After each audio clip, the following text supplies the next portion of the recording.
Antioxidant, a word that may have been unusual 30 years ago, but now has made it into our everyday language. In fact, a whole new field of research in medicine has evolved around antioxidants, and it's called free radical biology. This science has described hundreds of health conditions that depend on antioxidants for their protection. And to date, somewhere between 2,000 and 4,000 antioxidant compounds have been identified. So we're not going to spend a lot of time right now explaining the details of how antioxidants work, but let's start off by saying that antioxidants work against oxidation, antioxidant. So in order to know what an antioxidant does, we need to know what an oxidant or oxidation is. Here are a few examples. When iron rusts, that is oxidation. When butter goes bad or rancid, that's oxidation. When you cut an apple and in 20 minutes or so it turns brown, that's oxidation. So am I suggesting that you and I are rusting, going bad, and turning brown? Yes. Just look at the back of the hand of your grandmother.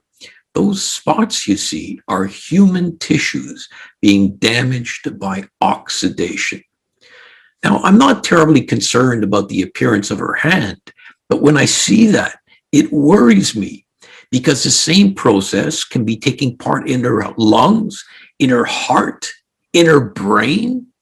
But unfortunately, oxidation is a consequence of being alive. When we eat, when we breathe, when we exercise, when we sit in the sun, all of this produces what are called free radicals. And free radicals lead to oxidation. Again, the production of free radicals leads to oxidation. And when we produce free radicals, we set off a chain reaction where each free radical can turn whatever else it touches into another free radical, kind of like the zombies of molecular biology. Let's take a closer look. Here we see a bunch of nasty free radicals on one side and a group of nice healthy cells nearby. And a free radical drifts over and touches one of the healthy cells. And after a short while, remember when a free radical touches another molecule, it can turn it into a free radical and so on. So you end up with a damaged cell full of free radicals. And of course, you see that that cell's touching another cell. And that cell is touching yet another cell.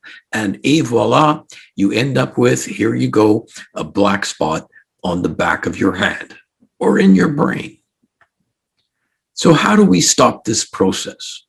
We could call on the cavalry, our good friends, the antioxidants. And here we show the original antioxidant most of us have heard of, vitamin C, looking suspiciously like a Pac-Man, and you'll see why in a moment. So here's the vitamin C, and the vitamin C will go ahead and grab onto that free radical and try to neutralize it. Well, that's great.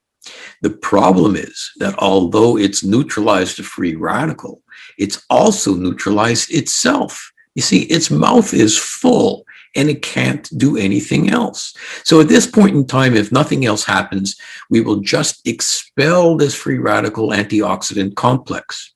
And what evidence do we have that we get rid of this? Well, have you ever looked at the color of your urine after you've taken a vitamin C pill? That's what you're seeing. You're peeing out your vitamin C free radical complex. And if this process stopped here, we would have to be eating fruits and vegetables all day long to keep on top of clearing out our free radicals. Well, there's something else going on that allows us not to continually have to keep eating tons of antioxidants. Now, up to this point, many people watching this will probably know this, but I'm going to show you something now that will be new to most people. Watch this. The vitamin C can find a glutathione molecule or a complex of glutathione molecules, and watch what happens. It hands the free radical off to the glutathione system. And there you go. It's liberated to continue to do more work. So it picks up another free radical, and the process can continue over and over again. And what's happening is that glutathione is recharging, re-energizing, it's recycling that vitamin C molecule. So we get many, many more miles out of it. So here's the thing. It's not just vitamin C that it does this to. Every single antioxidant known to man, and as we mentioned, there's between 2,000 and 4,000 different ones, do the same thing. They unload their free radicals to glutathione.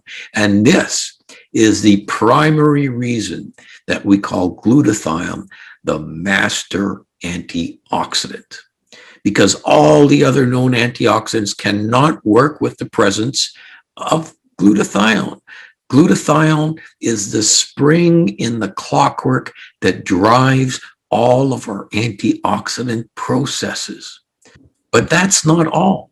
It may be enough to make you want to go out and raise your glutathione levels because all of your fruits and vegetables and supplements will work better. But there are other reasons to call glutathione the master antioxidant. When you think of antioxidants, what comes to mind? Well, certainly vitamin C and vitamin E, but there's so many others. Just visit your local pharmacy or health food store, visit Costco, and you'll find shelves of different antioxidants. What sets these apart from glutathione is that all of them come from what you eat. If you don't eat vitamin C, if you don't eat vitamin E, your body does not make them. They don't appear naturally.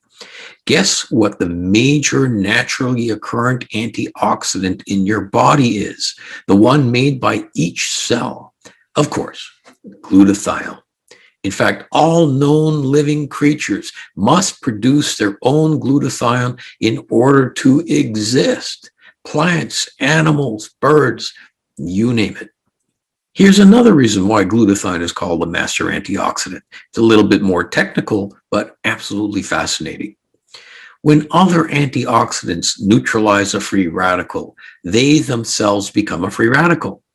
Glutathione is the only antioxidant that does not become a free radical after it performs its job. I bet most of you didn't know that. I'll put together another video showing how this actually happens, so stay tuned. So let's just summarize. Number one, all antioxidants depend on glutathione for their normal function. This is the primary reason why it's called the master antioxidant. Number two, it's the antioxidant your body actually makes itself. Other antioxidants like C and E must be eaten to be in your body. Number three, it's the only antioxidant that does not turn into a free radical after it's spent. So please, please take advantage of this information. Do your mind and your body a big favor. Raise your master antioxidant glutathione and feel the difference. The health